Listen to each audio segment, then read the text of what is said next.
Terus yang ketiga misalnya menyangkut maulid atau menyangkut musofahah setelah salaman atau wiridan setelah salaman. Itu di kota itu biasa dikritik. Apa dalilnya salaman setelah sholat? Apa dalilnya maulid? Anda sebagai pengikut ahli sunnah yang ala aswaja atau ala Islam Nusantara kalau bahasanya NU. Saya juga sering dibully. Islam Nusantara itu apa Pak Ba? Apa terus menjadi firqah 73 menjadi 74 karena ditambah Islam apa? Nusantara. Begini loh logika Islam Nusantara itu. Di komunitas internasional itu kalau tidak Syiah itu dinamakan Sunni. Seorang lagi ya, di komunitas internasional itu kalau tidak Syiah disebut apa? Sunni. Sehingga misalnya perang Syiah Houthi sama Arab Saudi ya disebut Syiah versus apa? Sunni. Jadi Wahabi itu dalam dunia internasional disebut apa? Sunni. Setidaknya dalam bahasa jurnalistik. Tapi kita dengan Sunni Wahabi itu banyak perbedaannya. Misalnya mereka anti wasilah, kita percaya apa? Wasilah. Tapi sama-sama dalam ikramus sahabah, sama-sama menghormati apa? Sahabat. Saya teruskan bayinah tadi. Sehingga orang-orang Islam kota yang Sunni aswaja, itu mereka sering tanya, kalau setelah salam orang nyalakan HP boleh enggak? Ya boleh katanya. Orang kalau misalnya mau ke kamar mandi boleh enggak? Boleh. Orang mengambil tasnya boleh enggak? Boleh katanya. Kenapa salaman menjadi enggak boleh? Bedanya apa dengan nyalakan apa? HP. Semenjak itu ya mereka mikir gitu. Ternyata mereka tasdid atau takalluf. Cara beragama itu takalluf, semuanya harus panduan dari Rasulullah SAW. Maka saya minta tradisi keilmuan di Pondok Sarang itu harus terjaga. Apapun pilihan ilmu itu harus ala bayinah, harus benar-benar jelas. Cara wong Jawa jelas welo-welo. Karena itu kecakapan Rasulullah SAW. Dulu saya berkali-kali cerita dulu orang kafir itu sangat nganggep Rasulullah itu aneh. Karena mengajak ke satu Tuhan. Saya berkali-kali cerita logika ini. Aja'alal alihata ilaha wahida inna hadza la syai'un ujab. Urusan kita banyak, problem kita banyak. Kenapa Tuhannya satu itu tidak cukup Muhammad? Terus mereka sama Nabi didatangin, terus Nabi bikin argumen tandingan. Kalau kamu jadi pembantu lalu majikan kamu banyak, kamu suka enggak? Perintahnya beda-beda, seleranya beda-beda. Wah tidak suka Muhammad, nanti kita repot. Ya sudah, Tuhanmu itu majikan kamu. Kalau banyak-banyak kamu yang repot. Ya sudah, Tuhan satu aja katanya. Itu namanya bayinah. Sehingga Allah mengajarkan itu secara jelas. Daraballahu mathalan rajulan fihi syuraka'u mutasyakisuna wa rajulan salamal lirrajul. Hal yastawiyani mathala alhamdulillah. Jadi zaman itu orang kafir pun langsung paham sampai bilang alhamdulillah. Allah membuat satu perbandingan, satu pembantu yang punya majikan banyak dengan satu pembantu yang punya majikan satu. Nasibnya baik mana? Tentu baik yang punya satu majikan. Akhirnya mereka paham, Tuhan kamu adalah majikan kamu, kalau banyak-banyak kamu yang repot. Ya sudah satu saja. Nah ini yang dimaksud lam yakunil ladzina kafaru min ahlil kitab wal musyrikina munfakkina hatta ta'tiyahumul bayyinah. Ahli kitab apapun ngototnya pada keyahudian atau kenasronian itu tetap infikak, tetap akan tercerabut ketika ta'tiyahumul bayyinah, ketika datang penjelasan yang jelas, corong Jawa jelas welo-welo. Makanya saya minta anak-anak yang akademik ini harus menerima ilmu secara bayyinah. Saya masih ingat Mbah Mun itu ketika ditanya, ya jenengan damel kurikulum, moga bocah rapati iso ngaji Wahab, ngaji Mu'in. Kata Mbah Mun, sing ngaji tenanan yo ben ning Karangmangu. Saiki roh mondok sithik-sithik jamaah mbek ngaji mbek ora ro blas apik endi? Ya apik rondok ngaji lho. Ya wis berarti ya apik kurikulum tapi. Artinya ya logikanya jelas. Makanya lama dulu itu kalau bikin logika itu sesuatu yang enggak masuk akal saja, kalau lama dulu yang ngendikan itu masuk akal. Dulu Abu Yazid itu punya murid namanya Syakik Al-Balkhi. Dia orang kaya, biasa donatur pondok. Biasa mendonasi pondoknya Abu Yazid. Setelah dia perjalanan dagang di satu Sahara gitu, di gurun pasir, ada burung yang patah sayapnya, patah kakinya, ternyata tetap dapat rezeki dikasih makan burung yang waras, yang normal. Singkat cerita si murid tadi datang ke gurunya, Pak Guru, saya sekarang mau jadi orang zuhud, nggak mau jadi orang kaya. Ternyata orang paling lemah pun, makhluk paling lemah pun dapat rezeki. Terus cerita kejadian tadi. Terus sama gurunya ditertawain. Kamu mau jadi orang zuhud, orang jadi orang fakir, terus dikasih orang, di rumah orang. Ya, ternyata semua makhluk yang lemah pun dapat rezeki. Kata gurunya itu, gajel gurunya itu, lima dala tak tabiru anta. Kenapa kamu tidak iktibar dengan diktoir, katanya dengan burung yang waras yang memberi? Pikiran kamu kok aneh ya? Ingin kok yang diberi. Kalau sama-sama cita-cita ya seperti burung yang memberi. Terus beliau gurunya dalil al-yadul ulya khairum al-yadis sufla, bahwa tangan yang di atas lebih baik tangan yang di bawah. Akhirnya murid tadi mencium gurunya terus bilang, anta ustadi, kamu benar-benar guru saya. Lah kenapa saya cerita ini? Supaya sanad ini tersambung sampai Rasulullah SAW. Misalnya guru kita Mbah Mun ikut ngurusi negara, jika negara ini meskipun enggak negara Islam tapi ukuran negara itu sangat Islam. Logikanya gampang. Kamu ikhlas negara ini diatur oleh orang-orang yang enggak sholat, yang narkoba, yang macam-macam. Apa lebih suka negara ini diatur oleh orang yang sholat, yang meyakini kebenaran Islam? Tentu kita milih yang meyakini kebenaran Islam. Itu bisa didapatkan kalau dipandu ulama, apa kalau dilepas ulama? Kalau dipandu ulama. Sehingga dalam kitab Minhajul Abidin diceritakan ada orang sufi yang merasa dunia sudah rusak, kemudian milih uzlah. Ketika uzlah, beliau mengalami satu kasuf ada hatif bilang, taraktum ummata Muhammadin fi aidil mubtadi'ah. Kamu enak-enakan uzlah di sini, tapi membiarkan umat dipimpin orang lain yang menyesatkan. Jadi mungkin kalau kita kumpul orang itu dosa, wong ngrasani, bedolok wong wedok macam-macam. Tapi ketika meninggalkan umat ini berarti kamu biarkan dipimpin orang lain, dan orang lain ini bisa tidak ahli sunnah, bisa orang yang sangat menyesatkan. Berarti uzlah juga punya sisi dosa. Akhirnya ulama ini kembali ke masyarakat dan menunggui masyarakat mengawal mazhab ahli sunnah wal jamaah. Jadi saya mohon adik-adik terlatih bahwa semua ilmu itu ala bayyinah.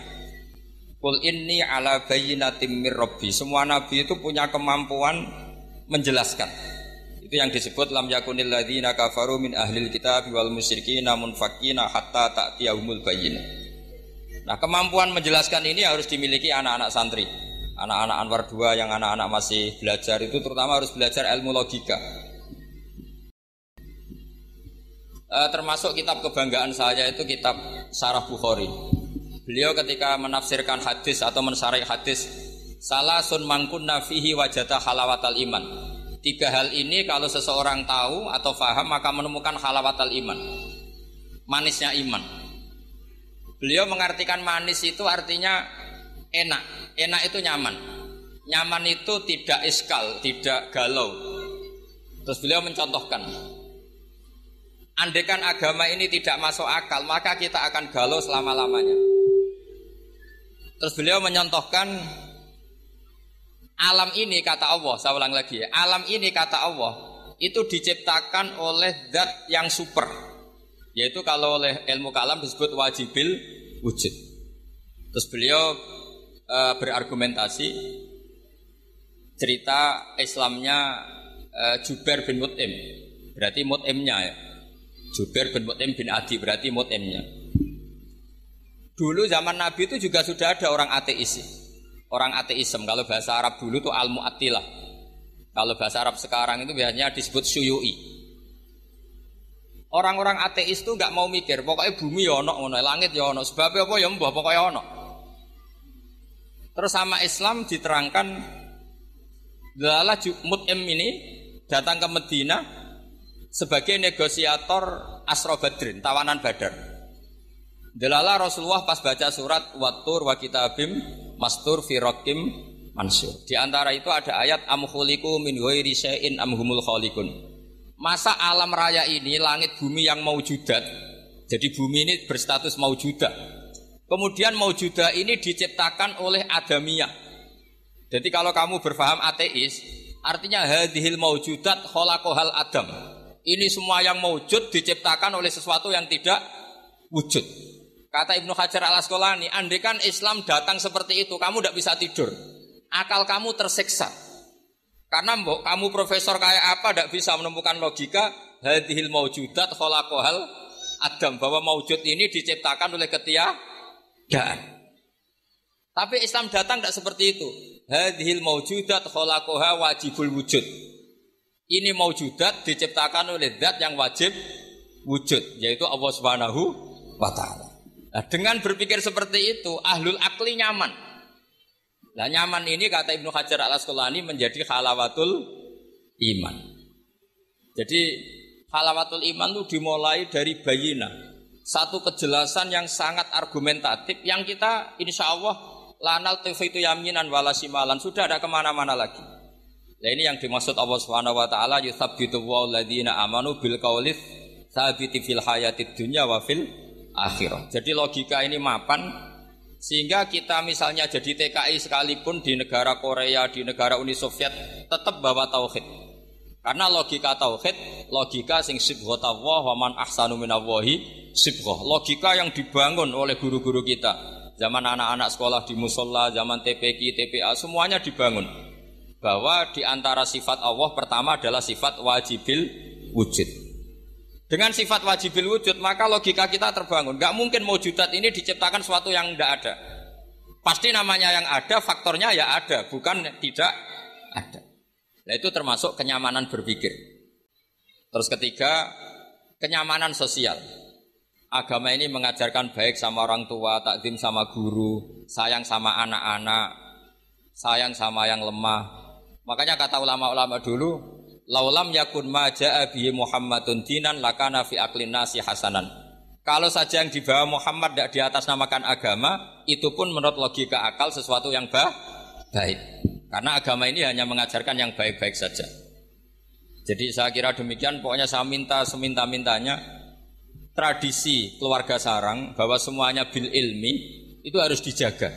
Karena ilmu ini pula yang sebetulnya yang kita berstatus warasatul anbiya. Al ulama warasatul anbiya, dan itu tentu bil ilmi. Fa innal anbiya lam yuwarithu dinaron wala dirhaman wa innama warasu al ilma. Semua nabi itu tidak mewariskan dirham maupun dinar, tapi mewariskan apa? Ilmu. Dan ilmu yang paling pokok tadi adalah wirasa nabawiyah yang bayinah. Bayinah itu jelas welo-welo. Dengan seperti ini maka kita tidak terguncang lagi. Makanya saya pernah ketemu orang yang agak ekstrim. Pak Bak, dalilnya wong bar salat wiridan ya apa? Terus tak tanya, dalilnya nyalakan HP apa setelah salat? Ya enggak ada. Terus kata, saya punya teman kota yang ahli sunnah, ya agak aneh, orangnya orang kota. Kamu itu ditipu katanya. Mengharamkan wiridan biar wong Islam ora tau eling pangeran katanya. Terus kepikiran dia, iya, aku wiridan di bid'ah-bid'ahno jangan-jangan diakali ben wong Islam ora eling apa? Pangeran. Kepikiran. Kemarin cerita ke saya, sudah Pak, saya ikut aswaja saja kan. Jadi logika-logika perdebatan itu meskipun ya kadang agak arogan itu, tapi itu bagus. Karena memang ya seperti itu sejarahnya para nabi seperti itu. Jadi nabi itu punya kemampuan, saya ulang lagi, nabi itu punya kemampuan, punya fatona untuk bikin logika. Dan logika ini enggak terbantahkan. Makanya sifat nabi itu harus bersifat apa? Fatona, harus bersifat kecerdasan. Nah ini yang saya agak risau karena kefatonaan ini mulai terkikis. Anak-anak belajar mantek itu males. Yang bisa digo ngakali, jadi tidak untuk hujah ilmiah tapi untuk ngakali. Padahal dengan mantek itu nyaman, saya ulang lagi nyaman. Sebab itu ulama-ulama dulu, kayak Imam Ghazali itu, dulu mati-matian belajar mantek. Meskipun ya itu tadi tentu enggak bagus untuk semua orang. Tapi itu bagus karena untuk mengawal tadi, untuk mengawal Islam. Misalnya begini, saya pernah ditanya, Pak Bahak, kenapa Islam itu menghalalkan ghanimah?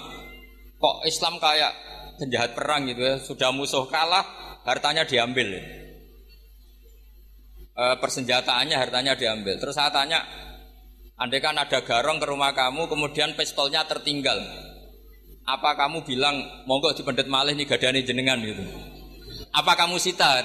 Oh ya saya sita apa, Pak? Nanti dipakai garong lagi. Ya kira-kira seperti itu. Kalau orang kafir senjatanya dikembalikan, akan dipakai lagi.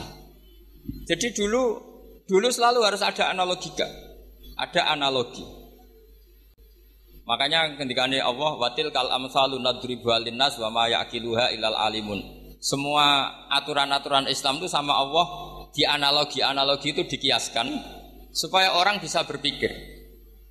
Kayak orang Arab dulu itu nyembah berhala, Lata, Uzza, Hubal itu disembah padahal dari batu yang dipahat. Dari batu yang dipahat. Terus Nabi memberi contoh itu begini. Daraba wa masalar rajulaini ahaduma abkam la yaqdiru ala syai'in wa huwa kallun ala maula ainama yuwajjihu la ya'ti bi khair. Nabi bikin analogi gini, wahai para orang Arab, kalau saya punya pembantu yang buta, sudah buta, enggak bisa ngomong, abkam, bisu. Mau enggak pembantu saya tak kasihkan kamu kata. Wah enggak, Muhammad tuh merepotkan. Bagaimana bisa bantu saya? Dia buta, dia bisu. Terus, kamu nggak mau Muhammad. Terus berhala kamu yang kamu sembah itu kalau tangannya protol itu yang dadani siapa? Ya saya. Kalau kotor yang bersihkan siapa? Saya. Terus Nabi Muhammad bilang gini, untuk jadi pembantu saja orang seperti itu kamu nggak mau. Masa kamu jadikan apa tuh? Tuhan. Wong Tuhan kok ngerepoti? Mestinya Tuhan itu pantasnya direpoti, dimintain itu.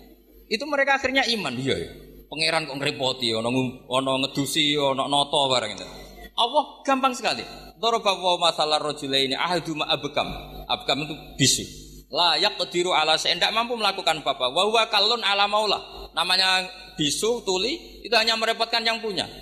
Ainama yuwajjihu la ya'ti bi khair. Diarahkan kemana saja tidak membawa yang positif. Akhirnya mereka iman.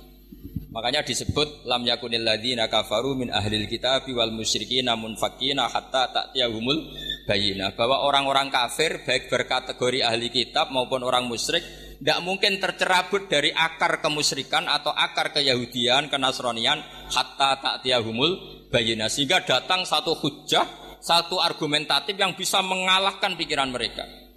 Siapa itu? Rasulun minallah yatlu suhufam mutahharah. Nah sekarang Rasulullah sudah intaqala ila rafiqil a'la, tapi punya warasah, yaitu para ulama. Dan para ulama, para habaib, para siapa sajalah yang mewarisi ilmunya Rasulullah. Dan saya mohon sekali anak-anak ini harus terbiasa akademik. Ya akademik macam-macam lah. Saya berkali-kali baca hadis sahih. Yang paling saya cintai dari hadis itu apa? Yaitu kalimat-kalimat Rasulullah. Itu memang luar biasa. Misalnya beliau ngendikan orang mukmin itu baik semua. Ajaban li amril mukmin. Terus beliau ngendikan itu ajaban li amril mukmin. Inna amrahu kullahu khairun. In asobathu sarra sakara fakana khairan lah. Wa in asobathu darra sabara fakana khairan lah. Terus beliau ketika ngendikan kematian kehidupan itu optimis sekali dan dengan pandangan positif. Kata Rasulullah, anggap saja kalau kamu hidup itu ziyadatan li fi kulli khairin, potensi mendapat kebaikan. Kalau kamu mati, ya syukuri, anggap saja pengakhiran dari semua keburukan. Sehingga adat-adat kiai-kiai dulu itu kalau ada bajingan mati, orang oplosan kok mati, ya tetap bilang, "Saya nggih Pak niki saya." Meskipun hadirin enggak siap bilang saya. Nggih saya Pak nggih. Karena mautu hadzal fasik khairun lah. Matinya orang fasik ini bagus supaya enggak mereman lagi, enggak ngemel lagi, enggak jadi problem lagi. Jadi doa hidup dan mati itu seindah itu Rasulullah. Ya Allah, jika saya hidup, anggap saja ziyadatan li fi kulli khairin. Terus wal mauta rohatan li min kulli syarrin. Kematian adalah akhir dari segala apa? Keburukan. Saya ini termasuk kiai muda yang enggak pati takut mati. Artinya bukan karena saya yakin soleh, enggak. Misalnya kalau apa mati pikiran kula Gusti ini akhir dari segala potensi keburukan saya. Artinya kagum saya bukan masalah takut dan berani enggak. Keilmian Rasulullah Shallallahu Alaihi Wasallam. Betapa mudahnya Nabi melihat sesuatu itu positif. Hidup dianggap tadi ziyadatan lana fi kulli khairin. Kalau kematian anggap saja rohatan lana min kulli syarri. Jadi mudah sekali Rasulullah. Lah ini menurut saya kefatonahan yang harus diwaris kita semua.